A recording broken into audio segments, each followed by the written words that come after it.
আসসালামু আলাইকুম রাসেল ভাই এবং আসসালামু আলাইকুম লিসেনার্স। আমি মোহাম্মদ জুবাইর ইসলাম। আমার বাড়ি সিরাজগঞ্জ সদরে কোনো একটা গ্রামে। তো আমি আজকে আপনাদের সামনে যে ঘটনাটা শেয়ার করব সেটা কতটা ভয়ের সেটা আমার জানা নেই, তবে একটা সত্যি ঘটনা।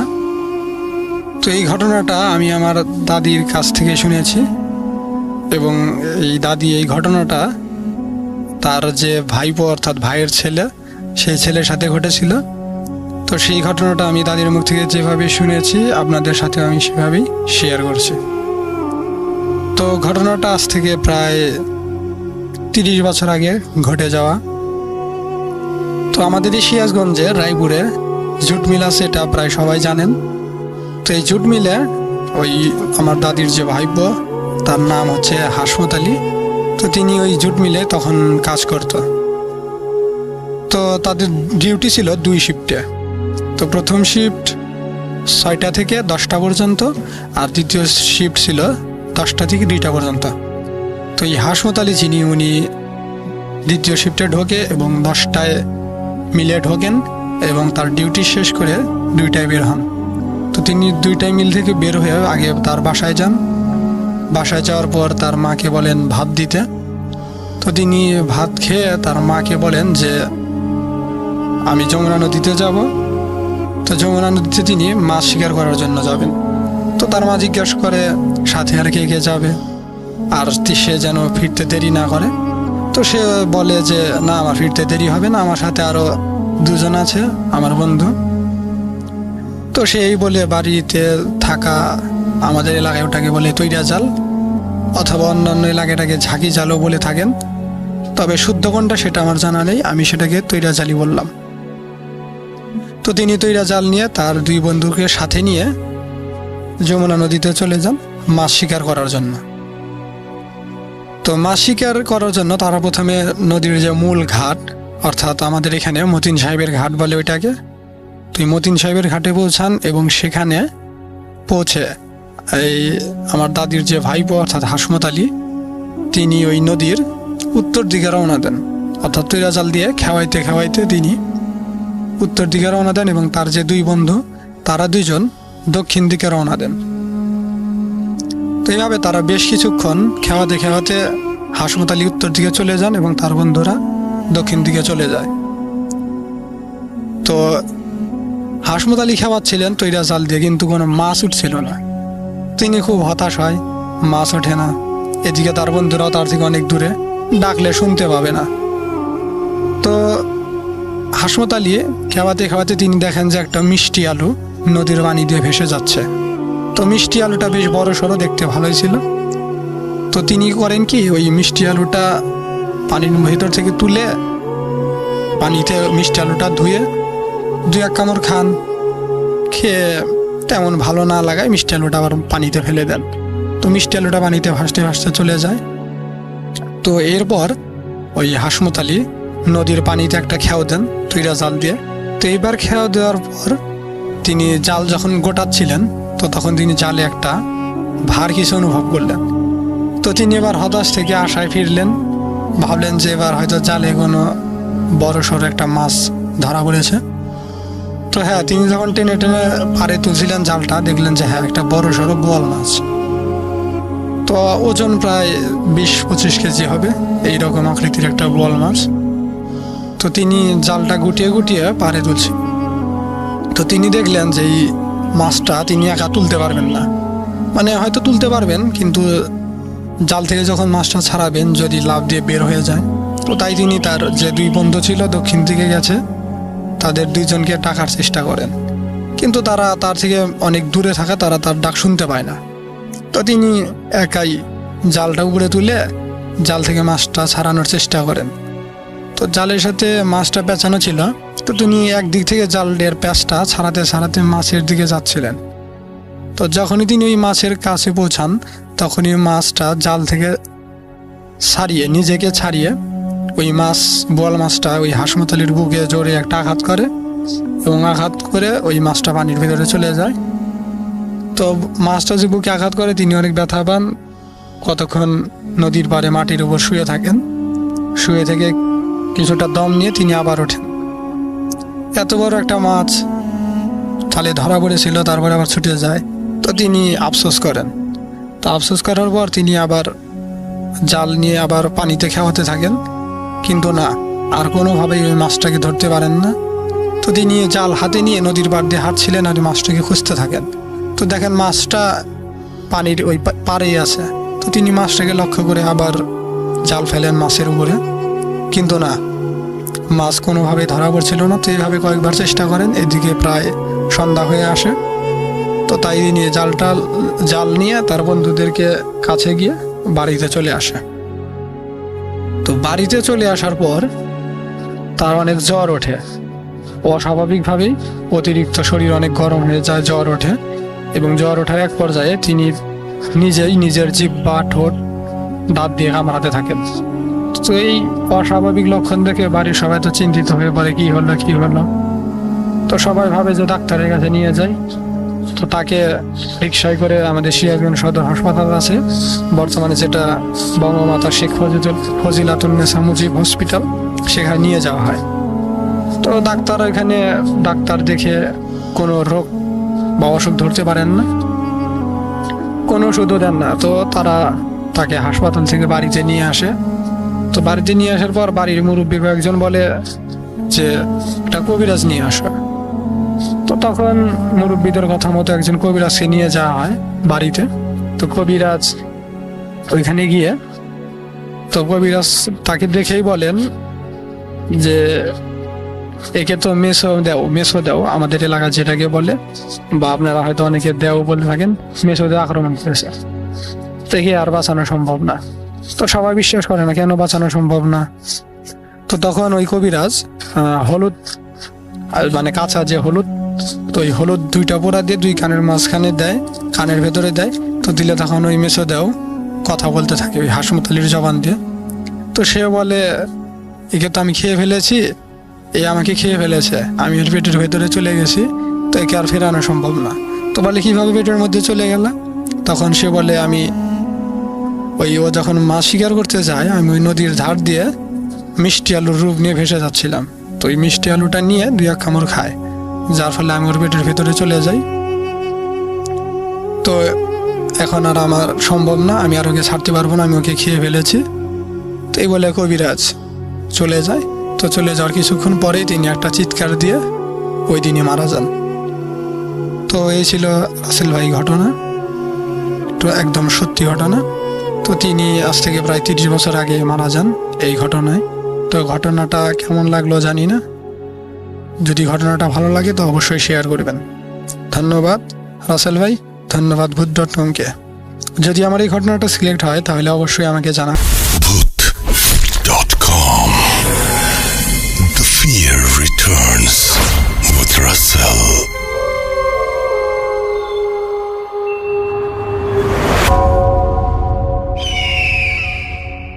আসসালামু আলাইকুম রাসেল ভাই এবং সকল লিসেনার্স, আশা করছি সবাই ভালো আছেন এবং সুস্থ আছেন।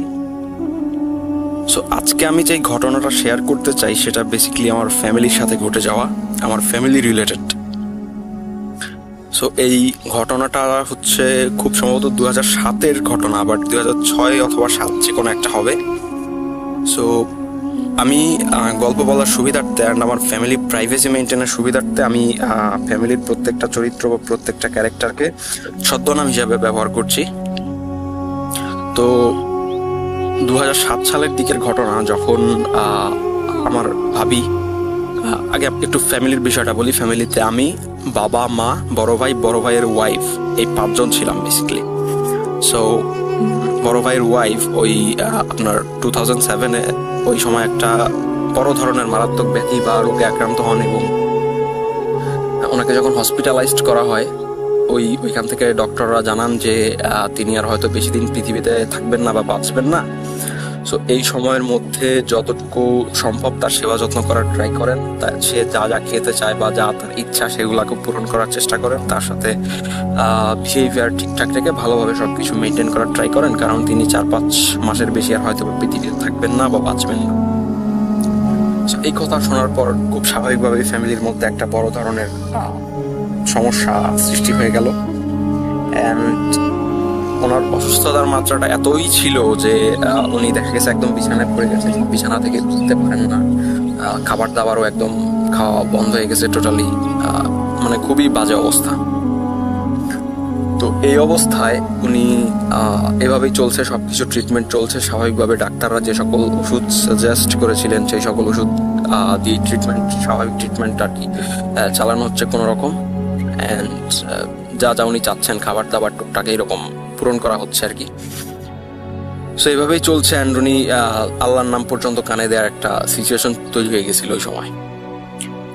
তো যেই মেইন ঘটনাটা এই গল্পের আকর্ষণ সেটা হচ্ছে একদিন রাতে উনি ঘুমিয়ে আছেন, সম্ভবত রাত 2:30 কি 2টা হবে এরকম সময় উনি রাত্রে ঘুমিয়ে আছেন। সম্ভবত বলে রাখি আমরা হচ্ছে এই সময়টাতে ঢাকাতে যে কোনো একটা, পুরান ঢাকার যে কোনো একটা জায়গাতে থাকতাম ঢাকাতে। সো যেই বিল্ডিংটাতে থাকতাম সেই বিল্ডিং এর সেকেন্ড ফ্লোরে হচ্ছে ভাইয়ারা ওইখানে ওই দিন রাত্রে ছিলেন। সো যেই ঘটনাটা হয় সেটা হচ্ছে রাত 2টা 2:30টার দিকে উনি ঘুমিয়ে আছেন। হঠাৎ করে উনি ঘুমের ভেতর বা স্বপ্নের ঘুরে উনি খেয়াল করছেন কেউ ওনাকে ডাকছে ওনার নাম ধরে। সো ওনাকে এভাবে ডাকছে, উনি সরাসরি ভাবে উত্তর না নিয়ে হু হু করছেন শুধু। সো কিছুক্ষণ পর উনি হচ্ছে এটা স্বপ্নের মাঝেই দেখলেন নাকি উনি চোখ খুলে দেখলেন, বিষয়টা এখন পর্যন্ত উনি ক্লিয়ার না। বাট উনি দেখলেন যে অনেক লম্বা একজন সম্ভবত উনি 10 ফুটের বেশির কথা বললেন আর কি, 10 ফুট কিংবা তারও উপরে হবে, মানে 10 ফুটের বেশি হবে। বিকজ উনি যতটুকু আমাকে বর্ণনা করলেন বা ফ্যামিলিতে পরবর্তীতে যতটুকু বর্ণনা করেছিলেন যে উনি যেহেতু দ্বিতীয় তলায় খাটে শুয়ে আছেন, তৃতীয় তলায় ছাদটা ওনার উপরে, রাইট? সো উনি এমনভাবে বর্ণনা করলেন যে 10 ফুটের কিংবা তারও উচ্চতা সম্পন্ন যেই ব্যক্তিটা ওখানে দেয়াল ভেদ করে কেউ একজন নেমে আসলেন এবং ওই তার পরনে ছিল একদম সম্পূর্ণ সাদা কাপড়, কি কিছু বলতে পারলেন না, বললেন সম্পূর্ণ সাদা একটা আবরণ, কাপড় টাইপ হবে সম্ভবত, সম্পূর্ণ সাদা ড্রেস, অনেক লম্বা সাদা দাড়ি এবং অনেক লম্বা পরহেজগার, হাতে সম্ভবত একটা তসবিহ ছিল। সো উনি এরকম দেখলেন এবং উনি এতই লম্বা যে একদম দ্বিতীয় তলার ফ্লোরে উনি পা রেখেছেন এবং উনি এত লম্বা যে তৃতীয় তলার যেই ফ্লোর, অর্থাৎ দ্বিতীয় তলার ছাদ এবং তৃতীয় তলার ফ্লোর সেম জিনিস, ওই জিনিসটা ভেদ করে ওনার মাথা আর উপরে উঠে গেছে। বাট উনি সবকিছু দেখতে পাচ্ছেন একদম। তখন দ্বিতীয় তলার ছাদ একদম ট্রান্সপারেন্ট হয়ে গেছে অ্যান্ড ওই ব্যক্তিটাকে সম্পূর্ণভাবে দেখা যাচ্ছে। সো উনি বলছেন ওই সাদা জুব্বা বা এরকম পরিহিত ওই ব্যক্তিটা ভাবিকে বলছেন যে ওইরকম প্রথমে ডাক দিলেন, ডাক দেওয়ার পরে ভাবি উত্তর নিলেন এবং স্বপ্নের ঘরেই উনি ওনাকে দেখছেন এবং ওই সাদা কাপড় পরিহিত ওই ব্যক্তিটা বা এই পরহেজগার বা যেটাই বলি, উনি বলছেন যে তোর তখন একটু শীতের সময় ছিল, তো খুব বেশি শীত ছিল না, হালকা শীত ছিল, তো যার কারণে বিছানাতেই একটা কম্বল ভাঁজ করে রাখা ছিল। সো ওই সাদা পরিহিত ওই ব্যক্তিটি ভাবিকে বলছেন যে এই কম্বলের তৃতীয় ভাঁজের ভেতরে একটি গাছ রেখে যাচ্ছে, এই গাছটি তুই খাবি, ভোরে খালি পেটে খাবি, আর এই ঘটনাটা আমি যেটা দিয়ে যাচ্ছি শুধুমাত্র তোর শাশুড়ি ছাড়া কারোর সাথে শেয়ার করা যাবে না এবং শাশুড়িকে শুধুমাত্র জানাতে হবে, শাশুড়ি সম্পূর্ণ গাছ প্রসেস করে দিবে, তার মাধ্যমে তুই এই গাছটি খাবি, তুই এই গাছ খেলে সুস্থ হয়ে যাবি। গাছের ব্যাপারে অর্থাৎ ওনার অসুখ সারানোর ব্যাপারে এই ইনস্ট্রাকশনটা দিলেন এবং এটার পাশাপাশি উনি আরো বেশ কিছু জিনিসপত্র বলে দিয়ে গেলেন, যেমন এই জিনিসগুলো তো প্রথমত কারোর সাথে শেয়ার করা যাবে না, অ্যান্ড আরো কিছু বিষয় বলে গেলেন যে নেক্সট 3 মাসের মধ্যে যেখান থেকেই হোক একটি কালো মুরগি ম্যানেজ করতে হবে, মানে সম্পূর্ণ কালো পশম আবৃত মুরগি ম্যানেজ করতে হবে, একটি মাত্র সাদা পশম বা অন্য কোনো কালারের পশম থাকা যাবে না, একদম হুবহু সম্পূর্ণ মুরগি কালো কুচকুচে মুরগি হতে হবে এবং সেই মুরগি ম্যানেজ করে 3 রাস্তার মোড়ে ছেড়ে দিতে হবে। 3 রাস্তার মোড়ে ছেড়ে দিলে তারা, মানে উনি যেভাবে বললেন আর কি, 3 রাস্তার মোড়ে একটি কালো মুরগি ছেড়ে দিলে আমরা অনেক কিছু ধন সম্পদ বা এরকম কিছু একটা পাবো। তো উনি বললেন যে এই আমরা যদি মুরগিটা ছেড়ে দিই, মুরগিটা যদি দেওয়া হয় তাহলে আমাদেরকে অনেক বড় দালান বা রাজপ্রাসাদ যেভাবে আর কি বলি ওইটা দেওয়া হবে, পাশাপাশি হচ্ছে ঘাট বাঁধানো পুকুর দেওয়া হবে, একদম রাজকীয় হালের একটা বিষয়। এই জিনিসটা বলে গেলেন। এরপর আরো বললেন যে মার্কেটে যাব, আমরা মার্কেটে ফুল ফ্যামিলি বা আমরা মার্কেটে যাব, মার্কেটে গিয়ে যেই জিনিসটা পছন্দ হবে, যত টাকাই তো হোক, লাখ টাকার দামের ড্রেস হলেও কিংবা অন্য যেই বিষয় আমরা পছন্দ করব, জাস্ট ওই জিনিসটা মার্কেটে গিয়ে দামাদামি করে আমাদের ভ্যানিটি ব্যাগ বা মানি ব্যাগে যদি হাত দিই, সাথে সাথে আমরা টাকা পেয়ে যাব। টাকা যদি আমরা মানি ব্যাগ খালিও নিয়ে যাই, মার্কেটে গেলে আমরা কোনো জিনিস দামাদামি করার আগে চেক করা যাবে না যে মানি ব্যাগের টাকা আছে কি নাই, এটা চেক করা যাবে না। জাস্ট মার্কেটে গিয়ে যে কোনো জিনিসপত্র কিনতে হবে, কেনার পর মানি ব্যাগে কিংবা মহিলাদের যে ভ্যানিটি ব্যাগ থাকে, ভ্যানিটি ব্যাগে চেক করলেই আমরা টাকা পেয়ে যাব। তো এই সব বিষয়সমূহ উনি বললেন। বলার পরে উনি সামহাউ এইসব বলছিলেন, হঠাৎ করেই উধাও হয়ে গেলেন উনি। অ্যান্ড ফজরের আজান দিল তার ঘন্টাখানেক পর। ফজরের আজান দেওয়ার পর ভাবি ঘুম থেকে উঠলেন। ঘুম থেকে ওঠার পর উনি ভাবলেন এসব স্বপ্ন ভেবে উনি তারপরেও বললেন, যেহেতু বলছে একটু কম্বলটা চেক করে দেখি কিছু আছে কিনা আসলে। তো কম্বলের 3য় নম্বর ভাঁজ তিনি ওপেন করলেন। ওপেন করার পর দেখলেন যে আসলেই যেটা বলা হয়েছে, এক মুঠো গাছটা যতটুকু আম্মুর কাছ থেকে শুনেছিলাম বর্ণনা করলেন। কি ধরনের একটা গাছ, নর্মালি এসব গাছ পাওয়া যায় না, বাট আম্মু অনেক ছোট থাকতে গ্রামগঞ্জে দেখতেন ওই ধরনের এই একটা গাছ, সম্পূর্ণ হুবহু এরকম না, বাট ওই ধরনের পাতার আকৃতি সম্পূর্ণ একটি গাছ। গাছটির নাম বলেছিলেন, বাট এই মুহূর্তে আমার এটা মনে করতে পারছি না। যাই হোক, মানে মাঝে মাঝে অনেক সময় আগে দেখা যেত এই ধরনের গাছ। তো এই ধরনের গাছ ভাবি এরকম পেলেন। কম্বলের 3য় ভাঁজ থেকে গাছটি নিয়ে আম্মুর সাথে এই বিষয়টা শেয়ার করলেন। এবং আম্মু ওনার কথা শুনে, আম্মু প্রথমে বিশ্বাস করলেন না ভাবির কথা শুনে, কিন্তু তারপরেও বললেন যে ট্রাই করে দেখা যেতেই পারে, যেহেতু পেয়েছি। অ্যান্ড যেহেতু ডাক্তার কোনো ট্রিটমেন্ট দিতে পারেননি, এই বিষয়টা ট্রাই করে দেখলে ক্ষতি কি। তো উনি ওই ভাবির কথা মতো, মানে পরহেজগার বা ওই সাদা কাপড় পরিহিত ব্যক্তি ভাবিকে যেভাবে বলেছেন, ভাবি আম্মুকে আবার সেভাবে বলেছেন। তো আম্মু ওই ক্রাইটেরিয়াগুলো মেনটেন করে গাছটাকে প্রসেস করলেন। গাছ প্রসেস করার পর ভাবিকে গাছটা এভাবে খাওয়াই দেওয়া হলো, বা যেভাবে প্রসেস করতে বলা হয়েছিল সেভাবে করা হলো। তো তারপর থেকে ভাবি এখন পর্যন্ত সম্পূর্ণ সুস্থ আছেন। 2007 সালের ঘটনা, এখন 2021 সাল, এখন পর্যন্ত ভাবি সম্পূর্ণ সুস্থ আছেন আলহামদুলিল্লাহ। তার এখন পর্যন্ত আর কোনো প্রবলেম, ওই রিলেটেড কোনো প্রবলেমই হয়নি, ছোট বড় মিলে কোনো প্রবলেম এখন পর্যন্ত তিনি আর ফেস করেন নাই। তিনি সম্পূর্ণ সুস্থ আছেন, ভালো আছেন। তবে এই ক্ষেত্রে আরো যেই বাকি বিষয়গুলো বলেছিলেন, যেমন বলা হয়েছিল যে মুরগি নিয়ে 3 রাস্তার মোড়ে যদি দেয়া হয়, তাহলে সেক্ষেত্রে ঘাট বাঁধানো কুকুর বা এরকম দেয়া হবে, ঘাট বাঁধানো কুকুর আলা বাড়ির রাজপ্রাসাদ এরকম দেয়া হবে। সো যেহেতু প্রথমে গাছ খাওয়ানোর পরেও তখন ইনিশিয়াল রেজাল্ট আসে নাই, কারণ ডাক্তারের কথা মতে ভাবি বাঁচবে 4 থেকে 5 মাস, যদিও আল্লাহ ভালো জানতেন কত মাস বাঁচবেন, বাট ডাক্তারের কথা যেটা আর কি 4-5 মাস বাঁচবেন। তো 4-5 মাস তো ডাক্তারের কথা অনুসারেই বাঁচার কথা। তো ওষুধের ফলাফল তখনও আসছে কিনা সেটা যেহেতু আমরা জানতে পারছিলাম না, সো আমরা মুরগির বিষয়টাকে আর কেয়ার করা হয়নি আমাদের ফ্যামিলি থেকে, কারণ 3 মাসের ভেতরে মুরগি দেওয়ার ডেট ছিল যে আগামী 3 মাস অর্থাৎ 90 দিনের ভেতরে মুরগি 3 রাস্তার মোড়ে দিতে হবে, বাট আমরা ওটা প্রথমে দেই নাই। আমরা দিয়েছিলাম এটা মেবি 6-7 মাস পরে, যার কারণে এরকম পরবর্তী যে অন্যান্য রেজাল্টগুলো সেগুলো আমরা হয়তো বা পাই নাই। এবং অন্যান্য যে বিষয়গুলো আছে, যেমন মার্কেটে যাওয়া, মার্কেটে গিয়ে কোনো কিছু কেনা, কোনো কিছু কিনে মানি ব্যাগে হাত দেয়া, দিয়ে টাকা পাওয়া, এই বিষয়গুলো আমরা পরখ করে দেখতে চাই নাই। কারণ দেখা গেছে যে মার্কেটে গেলাম, কোনো একটা জিনিস কিনলাম, টাকা পর্যাপ্ত নাই, তখন হয়তো মার্কেটে একটা প্রবলেম তৈরি হতে পারে দোকানদারদের সাথে। টাকার দোকানদার অন্যরকম, নো অফেন্স টু এনিওয়ান, কোনো দোকানদারকে আমি ছোটভাবে দেখছি না, বাট আমি জাস্ট রিয়েল লাইফ এক্সপিরিয়েন্সটা বললাম আর কি। এনিওয়ে, সো মার্কেটের এই বিষয়গুলো কিংবা মুরগির বিষয়গুলো পরবর্তীতে অনেক নির্দিষ্ট সময় যতটুকু বলা হয়েছিল এরও অনেক পরে ওই জিনিসগুলো করাতে হয়তো বা রিয়েল লাইফ রেজাল্ট আমরা ওই বিষয়গুলো থেকে পাই নাই, বাট একদম রুগীকে সুস্থ করার যে বিষয়টা, গাছটা দিয়ে গাছ সেবন করার পরে যে রেজাল্টটা, সেই রেজাল্টটা আমরা পেয়েছিলাম। সো এই ছিল আমার সম্পূর্ণ ঘটনা। আশা করছি আপনাদের ভালো লাগবে, এবং রাসেল ভাই আপনার যদি ঘটনাটি ভালো লাগে লিসেনারদের সাথে শেয়ার করার অনুরোধ রইল। আমার কাছে এছাড়াও আরও বেশ কয়েকটা ঘটনা রয়েছে, আশা করছি পরবর্তীতে শেয়ার করতে পারবো, এবং আশা করছি সেগুলো আপনাদের পছন্দ হবে। উল্লেখ্য যে আমি ক্লাস 7-এ যখন পড়তাম, ক্লাস 6-7-এ, তখন মেবি 2013 সাল থেকে আমি ভূত এফএমের সাথে ছিলাম, এবং এখন পর্যন্ত ভূত.com-এর সাথে আছি। সো আশা করছি ভবিষ্যতে পাশে থাকতে পারবো। So thank you so much.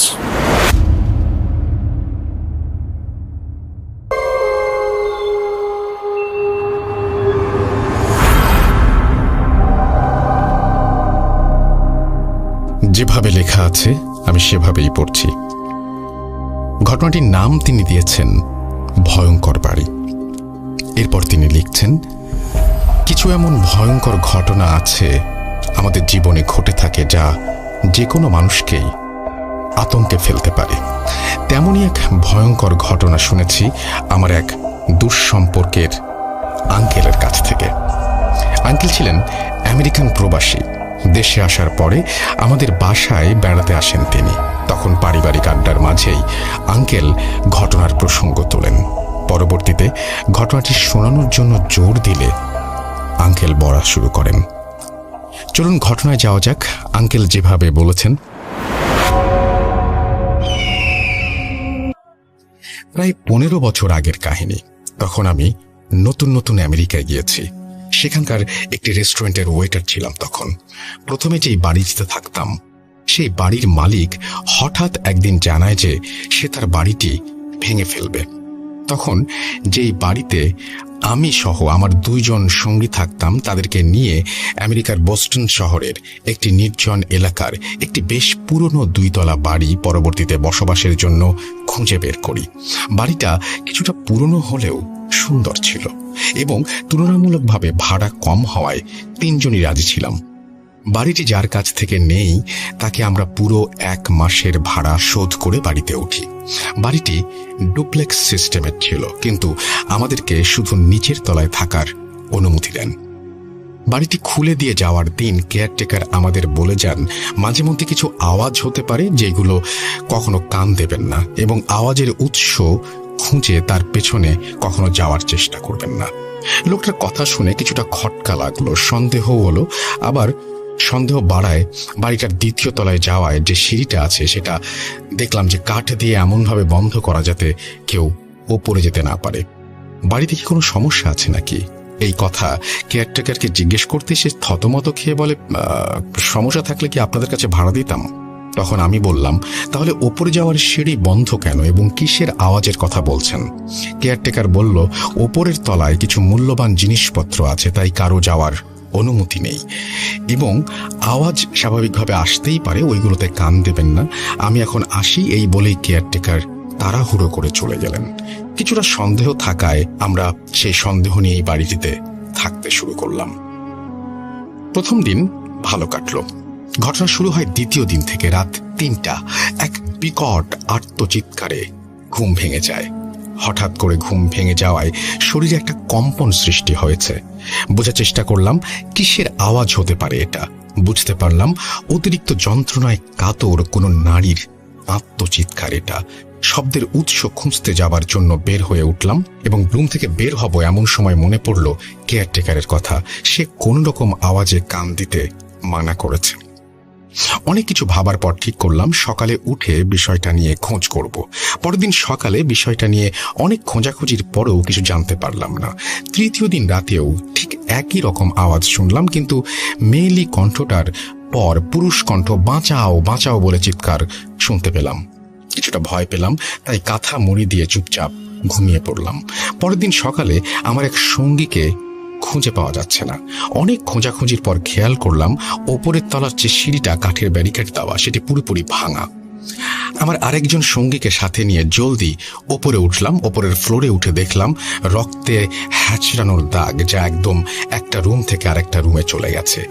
দাগ ফলো করে রুমটাতে ঢুকে যা দেখলাম তা দেখার জন্য আমরা প্রস্তুত ছিলাম না। দেখলাম আমার যেই সঙ্গীকে খুঁজে পাওয়া যাচ্ছিল না সে মেঝেতে রক্তাক্ত অবস্থায় পড়ে আছে। আমরা তাড়াতাড়ি তাকে নিজের তলায় নিয়ে এলাম এবং পুলিশ আর অ্যাম্বুলেন্স খবর দিলাম। আমার সঙ্গীর অবস্থা খুবই খারাপ, আইসিইউতে অ্যাডমিটেড হলো। পুলিশ আমাদের জিজ্ঞাসাবাদ করছে। আমি পুরো ঘটনা খুলে বলি। পুলিশ আমাকে বলেন, আপনারা যে এই বাড়িতে থাকতে এসেছেন এটি তো একটি পরিত্যক্ত বাড়ি, এই বাড়ি ঘিরে অনেক ভয়ঙ্কর ঘটনা রয়েছে। পরে আমি বললাম যে কেয়ারটেকার তো আমাদের তেমন কিছু বলেনি। পুলিশ অফিসার বললেন, কিসের কেয়ারটেকার? এই বাড়ি দেখাশোনা করার কোনো লোকই তো নেই এবং এই বাড়ির মালিক 7 বছর আগে মারা গেছেন। আর আপনারা যার কাছ থেকে ভাড়া নিয়েছেন সে হয়তো কোনো প্রতারণা করে পালিয়ে গেছে আপনাদের সাথে। এসব শুনে মাথায় যেন আকাশ ভেঙে পড়ল। পরে বাড়িটি পুলিশ সিলগালা করে দিয়ে চলে গেল। এবং আমার সঙ্গী সুস্থ না হওয়া পর্যন্ত এই শহর ছেড়ে কোথাও যেতে না করলো আমাদের। প্রায় 1.5 মাস পর আমার সঙ্গী কিছুটা সুস্থ হলেন। পরে পুলিশ তার মুখে পুরো ঘটনা শুনতে এলো। তার সাথে ঘটে যাওয়া সেই রাতের ঘটনা সে আমাদের বলতে লাগলো। সেদিন রাতে সেও ওই আর্তনাদ শুনতে পায় এবং সেই আওয়াজের উৎস খুঁজতে রুম থেকে বের হয় এবং বুঝতে পারে আওয়াজটি ওপরের তলা থেকে আসছে। সে ওপরের তলায় যাওয়ার সিঁড়ির সামনে যেতেই কেউ একজন গোঙানো আওয়াজ করে বলে, উঠে আমাকে একটু জল দাও। সে একটু সামনে এগোতেই তার ভেতরে কোনো এক অজানা শক্তি কাজ করলো এবং সে সিঁড়ির মাঝের কাঠের ব্যারিকেড ভেঙে ফেললো। আর একটু ওপরে যেতেই সে একটি রুম থেকে গোঙানির আওয়াজ পেল। সেই রুমের সামনে আসতেই বিচ্ছিরি এক গন্ধ তার নাকে ভেসে এলো। আর একটু সামনে এগোতেই সে দেখতে পেল এক মুমূর্ষ নারীকে। এ কি অবস্থা তার! পুরো শরীর থেকে মাংস পচে গলে পড়ছে এবং নারীটি তাকে দেখে একটু পানি দিতে বলল। এই দৃশ্য দেখে সে ভয়ে পেছন ফিরে এক দৌড় দেয়। এমন সময় সেই নারী ধপ করে তার সামনে চলে আসে এবং সে নারীর সাথে ধাক্কা খেয়ে মাটিতে পড়ে যায়। কোনো মতে উঠে আবার পালাবার চেষ্টা করে, কিন্তু ভয়ঙ্কর নারীটি এইবার তাকে পুরোপুরি চেপে ধরে। এক প্রকার ধস্তাধস্তি হয় তাদের মাঝে এবং অবয়বটা তাকে হাওয়ায় উড়িয়ে নিয়ে একের পর এক দেয়ালে আঘাত করতে থাকে। ফলে এক সময় শরীর ক্ষতবিক্ষত হয়ে এক পর্যায়ে রক্তাক্ত হয়ে সে জ্ঞান হারায়। পরে খোঁজ নেবার পর আমরা জানতে পারি বছরখানেক আগে এই বাড়িতে এক দম্পতি থাকতেন। সেই দম্পতির স্বামী তার স্ত্রীকে ফেলে আরেক মেয়েকে বিয়ে করে অন্য শহরে চলে যান এবং সেই স্ত্রী এই বাড়িতে একদিন গুরুতর অসুস্থ হয়ে যত্নের অভাবে না খেতে পেয়ে ধুকে ধুকে মৃত্যুর কোলে ঢলে পড়ে। এই বাড়ি থেকে তার পচা লাশ উদ্ধার করা হয়। তারপর থেকেই এই বাড়িটিতে অস্বাভাবিক ঘটনা ঘটে এবং কেউ থাকার চেষ্টা করলে খুব খারাপ অবস্থায় বের হতে হয়। শুনেছি এই পর্যন্ত 2 জনের মৃত্যুও হয়েছে এই বাড়িতে। তো এই ছিল ঘটনা। ভালো লাগলে পড়ে শোনাবেন।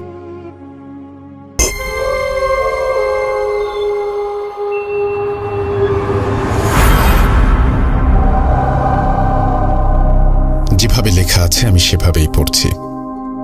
লিখছেন, আসসালামু আলাইকুম রাসেল ভাই, আপনি সবসময় ভালো থাকেন বলেই আপনি কেমন আছেন সেটা জিজ্ঞেস করলাম না। আমার নাম রবিউস সানি নুহাস। কিছুদিন আগে একটি ঘটনা পাঠিয়েছিলাম। আপনি সেই ঘটনা পড়ে শুনিয়েছেন বলে আবার ঘটনা পাঠানোর আগ্রহ পেলাম। আজকে আমি আমার ফুফাতো বোনের সাথে ঘটে যাওয়া একটি ঘটনা আপনাদের সাথে শেয়ার করব। ভালো লাগলে পড়ে শোনাবেন। ঘটনা শুরু করার আগে আমার আপুর নামটা বলে নেই। আমার আপুর নাম ইসরাত জাহান সাফিয়া। এটা আমার আপুর সাথে ঘটা একটি ঘটনা। আপু যেভাবে বলেছিল আমি ঠিক সেভাবে বলার চেষ্টা করছি।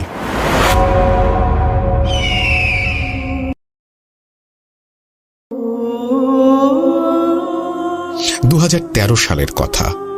আমি তখন ইন্টারমিডিয়েট পরীক্ষার্থী। 2012 সালের নভেম্বর মাসে আমরা বাসা চেঞ্জ করি। ওই বাসাটা 4 তলা, আমরা দোতলায় উঠি। আমাদের বাসার নিচের তলায় থাকতেন যারা, তাদের খুব অল্প দিনেই খুব ভালো সম্পর্ক হয়ে ওঠে। সম্পর্কটা আরো ভালো হওয়ার কারণ হচ্ছে সেই বাসায় আমার সমবয়সী একটি মেয়ে ছিল। ওর নাম নিশি। সেও ইন্টারমিডিয়েট পরীক্ষার্থী। তাই আমাদের ভাবটা জমে উঠেছিল। আমরা বিকেলে প্রায়ই ছাদে উঠে গল্প করতাম। দেখতে দেখতে আমাদের এক্সাম চলে এলো। তখন আর আগের মতো নিয়মিত ছাদে যাওয়া হতো না। পরীক্ষা শেষ হলো, আমি আর নিশি আবার আগের মতো আড্ডা দেওয়ার জন্য ছাদে চলে যেতাম। একদিন গল্প করতে করতে ভূত নিয়ে আমাদের গল্পের মূল বিষয়বস্তু হয়ে ওঠে। ও আমাকে বলল, তুমি জিন বিশ্বাস করো? আমি বললাম, হ্যাঁ করি। কখন তাদের দেখেছো? আমি মাথা নাড়িয়ে না বললাম। এবার আমি হেসে উড়িয়ে দিয়ে বললাম, নিশি তুমি এমন ভাবে জিজ্ঞেস করছো যেন তুমি নিজেই দেখেছো। নিশি বলল, আমি তোমাকে কিছু বলতে চাই। আমি বললাম, আচ্ছা বলো। তখন মাগরিবের আজান দিয়ে দেয়। নিশি বলে, তুমি আমাদের বাসায় 1 ঘন্টা পরে এসো, তোমাকে আমি কিছু বলবো। আমি বললাম, আচ্ছা ঠিক আছে, কাল আসি। নিশি বলল, না আজই। আমার কেমন যেন লাগলো ব্যাপারটা। অনিচ্ছা থাকা সত্ত্বেও বললাম, আচ্ছা আসবো। ওর বাসায় এই প্রথমবার গেলাম। ও সোজা ওর রুমে আমাকে নিয়ে গেল। ছোট্ট একটা রুম, খুব গুছানো। ও আমাকে বসতে বলল। 5-10 মিনিট কথা বলার পর খেয়াল করলাম যতবারই ও আমাকে কিছু বলতে চাচ্ছে দেখি আন্টি উঁকি দিচ্ছে। আমার যতদূর মনে হলো যে আন্টি নিশিকে কারো সাথে মন খুলে কথা বলতে দেন না, কিংবা আন্টির লুকিয়ে কথা শোনার ইচ্ছে হচ্ছিল। যাই হোক, আমি পাত্তা দিলাম না। কথা বলতে বলতে হঠাৎ আমার খুব পানির পিপাসা পেল। ও পানি আনতে অন্য রুমে গেল। এইবার চোখ পড়ল ওর টেবিলের ওপর। দেখলাম একটা পানি ভর্তি বড় বোতল রাখা আছে।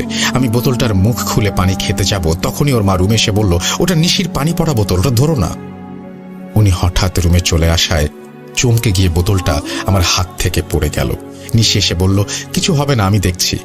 মনে হলো আন্টি আমার উপর রেগে গেলেন। এইবার দরজা লাগিয়ে নিশি আমার পাশে বসলো। আমি বললাম, এই পানি পড়া কিসের জন্য? ও একটু ভেবে বলল, আমার কথা ছাড়ো, বলবো সব। আচ্ছা, তুমি কি রোজ সকালে দড়িতে লাফ দাও? আমি বললাম, হ্যাঁ, মাঝে মাঝে। ও আমার হাতটা শক্ত করে ধরে বলে, আর দড়ি লাফ দিও না প্লিজ। আমি জিজ্ঞেস করলাম, তোমার ঘুমের অসুবিধা হয়? তাহলে আমি বিকেলে দড়িতে লাফ দেব। ও মাথা নাড়িয়ে বলে, তোমাকে আমি মানা করছি, তুমি কোনো দিনও দড়িতে লাফ দিও না। এইবার আমি সত্যি সত্যি মনে মনে রেগে যাচ্ছি, কিন্তু প্রকাশ করছি না। এমন ভাবে বলছে যেন আমার বাসায় দড়িতে লাফ দেওয়ার ব্যাপারটার স্বাধীনতাটুকু পর্যন্ত আমার নেই। আমি দড়িতে লাফ দিলে ওর কি সমস্যা আমি বুঝতে পারছিলাম না। আমি বলি, দেখো, কেন নিষেধ করছো যদি কোনো সমস্যা না থাকে? ও আমাকে থামিয়ে দিয়ে বলে, তোমার সমস্যা হবে, কষ্ট হবে। আমি তোমাকে রিকোয়েস্ট করছি, প্লিজ সাফিয়া, আমি তোমার ভালো চাই। এইবার আমি রেগে গিয়ে ওর হাতটা সরিয়ে বললাম, হয় নিষেধ করার কারণটা বলো, আর না হলে আমাকে মানা করো না। আমি বাসায় গেলাম। পেছন থেকে অবশ্য ও কয়েকবার ডেকেছিল, আমি পাত্তা দেইনি। রাতে খুব খারাপ লাগছিল। ওর সাথে ওইভাবে কথা বলাটা ঠিক হয়নি আমার। ভেবেছি কাল ছাদে দেখা হলে সরি বলে দেব, কিন্তু ওকে আর আমি পরের দিন ছাদে পাইনি। তাই সোজা তার বাসায় গেলাম। দেখি বাসায় 7 তলায় তালা মারা। মার কাছে শুনতে পাই ওরা গ্রামের বাড়ি গিয়েছে। ভাবলাম তাহলে পরে দেখা করে নিব। এদিকে আবার শুরু করলাম দড়িতে লাফ দেয়া। ভাবলাম ওরা বাসায় নাই, ওদের আর সমস্যা হবে না, ইচ্ছে মতো দড়িতে লাফ দিতাম। হঠাৎ খেয়াল করি আমার কোমরে ব্যথা অনুভব করছি, তাও দড়িতে লাফ দিলাম। ভাবলাম একদিন এক্সারসাইজ না করলে আমার শরীর আরো ব্যথা করবে, কিন্তু না, ব্যথা আমার মোটেও কমছে না। এই ব্যথা যেন যন্ত্রণায় পরিণত হচ্ছে। লুকিয়ে লুকিয়ে প্যারাসিটামল খেতে লাগলাম, না, তাও কমছে না। এমন দিন গেল আমি একদিনে 4-5টা প্যারাসিটামল খাচ্ছি, কিন্তু ব্যথা কমছে না। মা ইদানিং খেয়াল করছেন আমি অসুস্থ হয়ে যাচ্ছি, আগের মতো ছোটাছুটি করতে পারছি না, কেমন যেন নিস্তেজ ভাব। ব্যথা সহ্য করতে না পেরে মার সামনে একদিন কেঁদেই দেই। মা বলে, কাল ডাক্তারের কাছে নিয়ে যাব, ধৈর্য ধরো, রাতটা পার করো কোনো রকম, আমি সকালে উঠে যাব। একই দেখি আমার গায়ে জ্বর, ব্যথার সীমা পরিসীমা যেন বাঁধ ভেঙে ফেলছে। এত যন্ত্রণা আমার আগে হয়নি। আমি একা শুয়ে থেকে আর উঠে বসতে পারছি না। মাকে ডাকলাম। মা এসে আমার এই অবস্থা দেখে ভয় পেয়ে গেলেন। আমাকে মা বসতে সাহায্য করলেন। বিশ্বাস করেন, এত যন্ত্রণা আমার আগে কখনো হয়নি। মনে হচ্ছিল আমার কোমরের হাড় ভেঙে গিয়েছে। ব্যথায় আমার গলা শুকিয়ে যাচ্ছে। টানা 30 মিনিট পর আমি উঠে বসি। মাকে বলি, আমার গলা শুকিয়ে গিয়েছে, আমাকে পানি খাওয়াও। আমি টানা 3 গ্লাস পানি খেয়েছিলাম। আসলে আমার গলা না, আমার যেন আত্মাটাই শুকিয়ে গিয়েছিল। সকাল পেরিয়ে দুপুর হলো। এই ব্যথায় যেন আরো এক নতুন মাত্রা যোগ হলো। যেমনটা আমাদের ঘুমের সময় পায়ের মাসেলের রগের টান পড়লে হয়, ঠিক তেমন। আর সহ্য করতে পারছি না, কিছুক্ষণ পরপরই রগের টান। এদিকে মা তো অস্থির। আমার মামা অর্থোপেডিক্সের ডাক্তার। মা এইবার মামাকে কল দিয়ে বিস্তারিত বললেন। মামা এক্স-রে করে দেখেন, আমার হাড়ে ফ্র্যাকচার হয়নি, তবে এত যন্ত্রণা কিসের মামা বুঝতে পারছেন না। মামার দেওয়া ওষুধে ব্যথা কমছে না। যতক্ষণ ওষুধের পাওয়ার থাকে ততক্ষণ ব্যথা থাকে না। এটা তো আমার চিন্তার বিষয়। এদিকে দিনে দিনে আমার অবস্থা আরো খারাপ হতে লাগলো। বিছানায় বসেই খাওয়া, ঘুম আর ঘরের ভেতরেই টয়লেটের ব্যবস্থা করা হয়েছিল। সবটা আমার মা একা করেছিলেন। মা গভর্নমেন্ট স্কুলের হেডমিস্ট্রেস, তাই মাকে সারাদিন কাছে পেতাম না। তখন আরো বেশি মনে হতে লাগলো আমি একা, আর মা ছাড়া আমি একদম চলতে পারবো না। আমার পৃথিবী যেন ধীরে ধীরে ছোট হয়ে আসতে লাগলো। ফেসবুকে দেখে সব ফ্রেন্ডরা বিভিন্ন ভার্সিটিতে ভর্তি হয়ে গিয়েছে। তখন মনটা আরো বেশি খারাপ হয়ে যেত। মনে হতো বন্ধু বান্ধব, আত্মীয় স্বজন সবাই যেন আমাকে ভুলে যাচ্ছে। কেমন একটা একাকিত্ব আমাকে ঘিরে ধরেছে। 20 দিন পরেও যখন আমার সুস্থতার কোনো আলামত পাচ্ছিলাম না, তখন মামার পরামর্শে অন্য এক ডাক্তারের কাছে যাই। উনি আমাকে MRI করতে দেন। আমি তো হাঁটতেই পারি না, তাই আমাকে হুইল চেয়ারে করে MRI করানো হয়। হুইল চেয়ারে বসে মনে হচ্ছিল, এটাই যদি আমার লাইফ হয় তাহলে কি হবে। আমি তো বেঁচে থাকতে পারবো না, আমি বেঁচে থেকেও মরে যাব। যাক, ডাক্তার আমাকে ওষুধ দিলেন, উনি বললেন ভালো হয়ে যাবে। আমার বিশ্বাস হয়নি, তাই কেঁদে দিলাম ডাক্তারের সামনেই। মা রোজ নামাজ পড়ে কাঁদতেন আমার অসুস্থতার জন্য। আমিও পাশের রুমে মায়ের কান্না শুনে কাঁদতাম। দিনগুলো খুব কষ্টে কাঁদতে লাগলো। কিছুদিন পরের কথা বলি, আমি ঘরে একা, হঠাৎ কান্নার শব্দ পেয়ে ঘুম ভাঙে। কান্নাটা একটা বাচ্চার কান্না মনে হলো। বাচ্চাটা এমনভাবে কাঁদছে যেন আরেকটু বেশি কাঁদলে ওর গলা দিয়ে বমি হয়ে যাবে। মাকে এত ডাকলাম, মা আসলো না। আমি একা একা শুয়ে উঠে বসার চেষ্টা করলাম। এত কষ্ট হচ্ছে তাও যেন উঠে বসার চেষ্টা চালিয়ে যাচ্ছি, হার মানছি না। কতক্ষণ পর বসতে পেরেছিলাম বলতে পারবো না। এখন তো দাঁড়াবার পালা। সাহস করে ওয়াল ধরে দাঁড়ানোর চেষ্টা করি। মনে হচ্ছিল কোমরের রগগুলো টানছে, টনটন ব্যথা, কি যন্ত্রণা, যেন রগগুলো ছিঁড়েই যাবে। শুনতে পেলাম বাচ্চাটার কান্নার সাথে সাথে কাশি হচ্ছে। বুঝলাম ওকে শান্ত করতে না পারলে খারাপ কিছু হবে। কিভাবে যেন চেষ্টা করে দাঁড়িয়ে গেলাম। এখন হাঁটবো কিভাবে? আমার গলা শুকিয়ে যাচ্ছে। তাকিয়ে দেখলাম বালিশের কাছে আমার পানির বোতল। এখন নিতে গেলে যদি আর দাঁড়াতে না পারি, এই ভেবে পানি খাইনি। এখন যেন বাচ্চাটা ঘন ঘন কাশতে লাগলো, আর যেন জোরে জোরে চিৎকার করে কাঁদতে লাগলো। মনে মনে আমি আল্লাহর নাম নিচ্ছিলাম, আমাকে একটু শক্তি দাও আল্লাহ, মাসুম বাচ্চাটার খুব কষ্ট হচ্ছে। একটু একটু করে আমি পাশের রুমে হেঁটে যেতে চেষ্টা করি। ওয়াল ধরে ধরে এক পা করে এগোতে থাকি। জানি না কতক্ষণ লেগেছিল। গিয়ে দেখি একটা সুন্দর বাচ্চা, মুখটা এত মায়া, 8-9 মাস বয়স হবে। বললাম, এই দেখো আমি এসে গিয়েছি, কেঁদো না, আমার কাছে আসো। আসো বলছি, দেখলাম ও এলো না। তাই আমি ওখানে দাঁড়িয়েই তার কান্না থামানোর চেষ্টা করছি, তাকে হাসানোর চেষ্টা করছি। কিছুক্ষণ পর কান্নাটা থেমে গেল। ও খুশি হয়ে যেন আমাকে দেখে। আমি ভেঙচি কেটে তাকে আরো হাসাচ্ছি। কি মিষ্টি হাসি, মাশাআল্লাহ। হঠাৎ আমার মা আমাকে ডাক দেয়।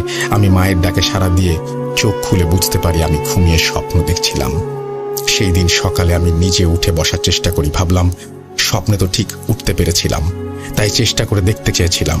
কিন্তু সেদিনও একা শুয়ে থেকে উঠে বসতে পারিনি। মুচকে এসে মনে মনে বললাম, স্বপ্ন তো স্বপ্নই।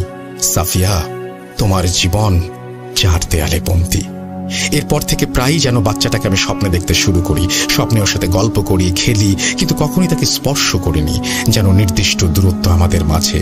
আমি চাই ওকে আদর করতে, কোলে নিতে, কিন্তু ওকে ধরতে পারি না। তবে একদিন স্বপ্নে একটু অন্যরকম কিছু দেখি।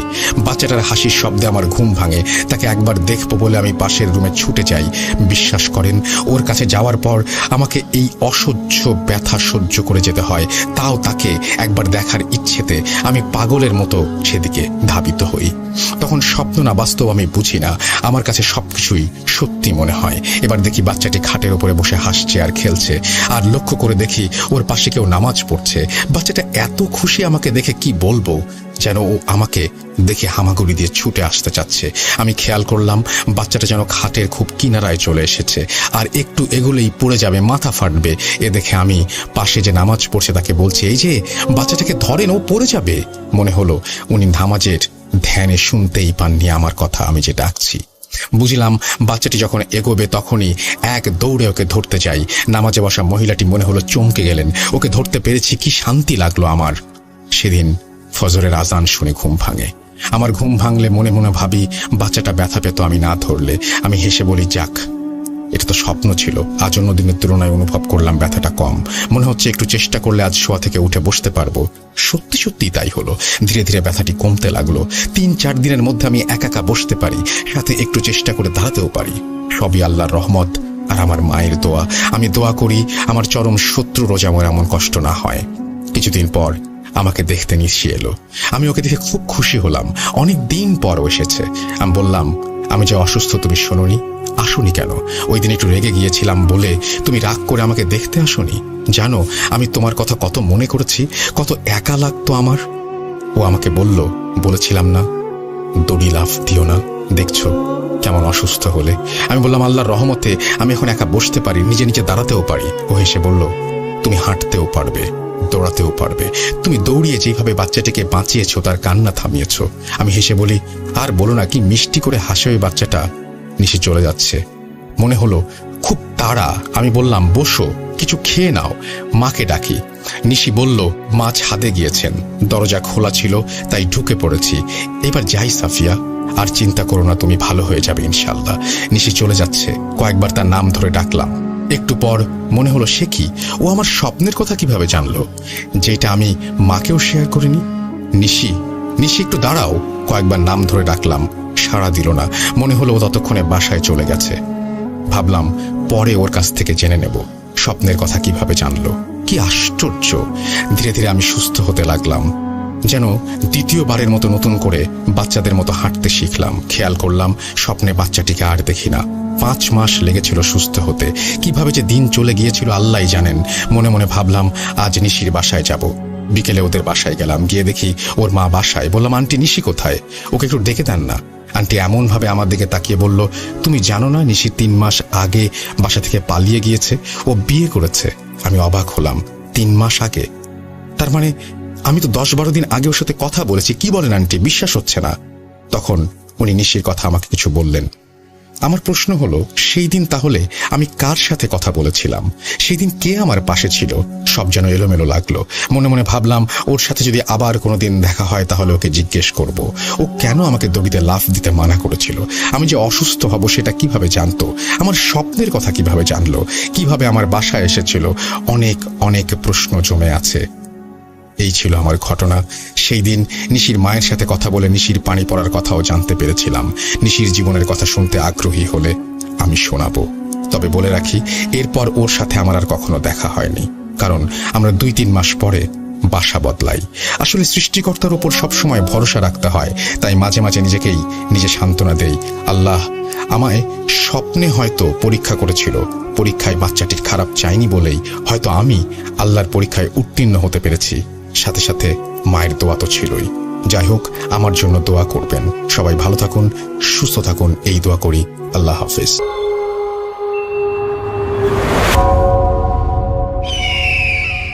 আসসালামু আলাইকুম রহমতুল্লাহ। রাসেল ভাই, আমি হাবিব নারায়ণগঞ্জ বন্দর থেকে বলছি। রাসেল ভাই, আমি ভূত এফএমের প্রায় দীর্ঘদিন যাবৎ ভূত এফএম শুনতেছিলাম। তো ভূত এফএমটা যখন বন্ধ হয়ে যায় তখন মানসিকভাবে একটা কষ্ট পাচ্ছিলাম। অল্টারনেটিভ আসলে কিছু খুঁজছিলাম, যেহেতু দীর্ঘদিনের একটা অভ্যাস। তো ভূত.com-টা চালু হওয়ার পর আসলে খুবই মানসিকভাবে একটা প্রশান্তি লাভ করি, যে প্রতি শুক্রবার দিন যে বিনোদন বা ভয়ের যে ব্যাপারগুলা সেটা আবার ফিরে এসেছে ভূত.com-এর মাধ্যমে।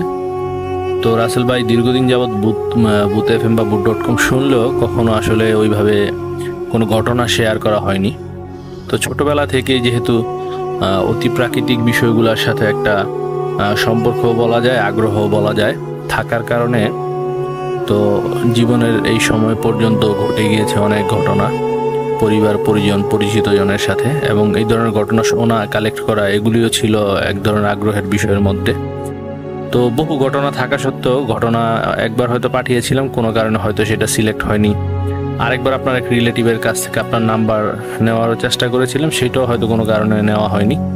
তো যাই হোক, সেই দিকে কথা লম্বা না করে আমি বলা যায় এক ধরনের নিজের চোখে দেখা একটি ঘটনা আজকে আপনাদের সাথে শেয়ার করতে যাচ্ছি। ঘটনাটা আজ থেকে প্রায় 8-9 বছর আগের কথা। আমাদের বন্দরের চৌধুরী বাড়ি একটা এলাকা আছে, সেখানে কাজীবাড়ি পাশেই, কাজীবাড়ি একটা স্কুল, মসজিদ এবং একটা পুকুর আছে। তো আমার ছোট ফুপির বাসা সেখানে হওয়ায় আমরা মাঝে মধ্যে গেলে, আমার এক ফুফাতো ভাই আছে, আমরা একসাথে ওইখানে বসতাম, গল্প করতাম। এটা আমাদের অভ্যাস ছিল। তো একদিন রাত খুব বেশি নয়, প্রায় 9টা কি 9:30টার দিকে আমরা ওইখানে একটা মসজিদ আছে, মসজিদের ঠিক দক্ষিণ যে পাশটা, সেখানে একটা ফুলের বাগান, সেই এলাকাটাতে ফুলের চাষ হয় প্রচুর।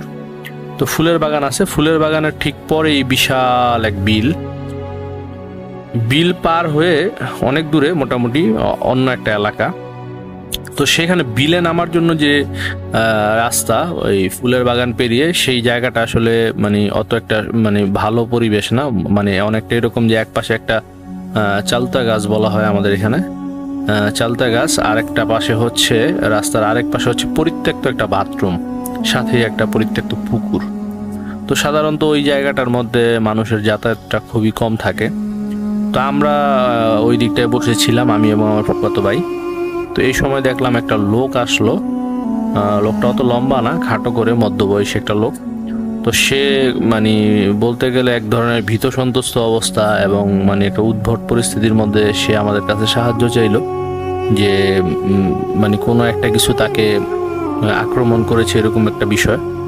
তখন আমরা যখন মোবাইলের লাইট অন করলাম, অন করে দেখলাম যে লোকটার শরীরের মধ্যে প্রায় বলতে গেলে কাঁধের দিক থেকে হাতের কবজি পর্যন্ত এবং বুকের দিকের এই অংশগুলোতে প্রায় বলতে গেলে মানে খুবই এক ধরনের হিংস্র কোনো প্রাণী যদি খামচে দেয় ওই ধরনের অবস্থা। লোকটার শরীর দিয়ে অনেকটা বলতে গেলে রক্ত পড়ছিল। তখন আমরা তাকে জিজ্ঞেস করলাম যে কি ব্যাপার ভাই, কি হয়েছে, আপনি কোথা থেকে আসলেন, আর এই অবস্থা কেন আপনার? তখন ওই লোকটা আমাদেরকে তার ঘটনাটা বিস্তারিত বললো এবং সাথে সাথে আমরা ওই জায়গাটায় গেলাম, আরো 2-1 লোক নিয়ে লাইট টাইট নিয়ে আমরা ওই জায়গাটায় গেলাম। তো তার কথা এবং ওইখানকার পরিবেশ পরিস্থিতিটা আমরা দেখলাম যে আসলেই সামঞ্জস্যপূর্ণ বা একই রকম। তো যেই ঘটনাটা তার সাথে হয়েছিল সেটা হচ্ছে বিকাল দিকে তার 2টা বন্ধু আসে, ওই অপর বিলের অপর পাশে যে গ্রাম ওই দিক থেকে 2টা বন্ধু তার কাছে আসে তার এলাকায়, এবং সে বিকালে বন্ধুদের সাথে আড্ডা দিতে দিতে বলতে গেলে এক ধরনের বন্ধুদের সাথে হাঁটতে হাঁটতে বন্ধুদের গ্রামের ওইদিকে চলে যায়। তো সন্ধ্যা হয়ে যায়, সন্ধ্যা হয়ে প্রায় রাত্র এসে পড়ে এবং ওই সময় সে বন্ধুদের থেকে বিদায় নিয়ে সে বলে যে তো আমি তো আমার গ্রামে যাব। তো বন্ধুরা বলে যে যেতে পারবি? তো সে বলে যে হ্যাঁ সমস্যা নেই, কারণ তার মাঝে মধ্যে ওই দিকটায় চলাচল করার এরকম অভ্যাস ছিল। তো সে যখন মোটামুটি বিল পার হয়ে এই ফুল বাগানের কাছাকাছি আসে, এখানে ডালিয়া ফুলের একটা বাগান ছিল। তো সে ডালিয়া ফুলের বাগানের অপর পাশ দিয়ে মানে একটা পাশ দিয়ে আসতেছিল, অপর পাশের জায়গাটার মধ্যেই ছিল হচ্ছে ওই পরিত্যক্ত পুকুর বা চালতা গাছ বা পরিত্যক্ত বাথরুম এই ধরনের যে জায়গাটা। তো সে যখন এদিকে আসে সে লক্ষ্য করে চাঁদের আলোতে যে ওইখানে পুকুরের পাড়ে একটা লোক বসা, মানুষের মতোই অবয়ব একটা লোক বসা, পিছন দিক দিয়ে লোকটা বসা। তো তখন সে মনে করে যে হয়তো তার পরিচিত পরিজন কেউ হয়তো একা একা বা তার কোনো বন্ধু এখানে বসে আছে। তখন সে চিন্তা করে বন্ধুর সাথে একটা সিগারেট খাওয়া যায়। সে ডাক দেয়, দূর থেকে ডাক দেয় যে কে এখানে বসে আছেন। তো কোনো কথা টথা আসে না।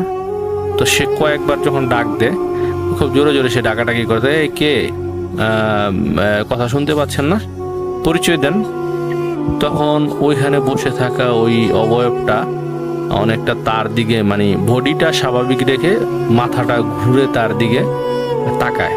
যখন তার দিকে তাকায় সে চাঁদের আলোতে যেটা দেখতে পায় যে খুবই বিকট এবং খুবই ভয়ঙ্কর একটা মানে অবয়ব, একটা ফেস, যেটা সে তার জীবনে কখনো সে দেখেনি এবং যেটা যেরকমটা সে কখনো কল্পনাও করেনি। এইরকম একটা বিভৎস এবং ভয়ঙ্কর একটা ফেস, একটা লোক সেখানে বসা এবং সেটা তার দিকে খুবই রাগান্বিত একটা দৃষ্টিতে তার দিকে তাকায় এবং এক ধরনের বলতে গেলে ওইখান থেকে বসে সে যেটা বলে যে ওই অবয়বটা ওইখানে বসেই মানে তার হাতটাকে প্রসারিত করে দেয় এবং সে তার থেকে প্রায় বলতে গেলে প্রায় 20 ফিট দূরে ছিল।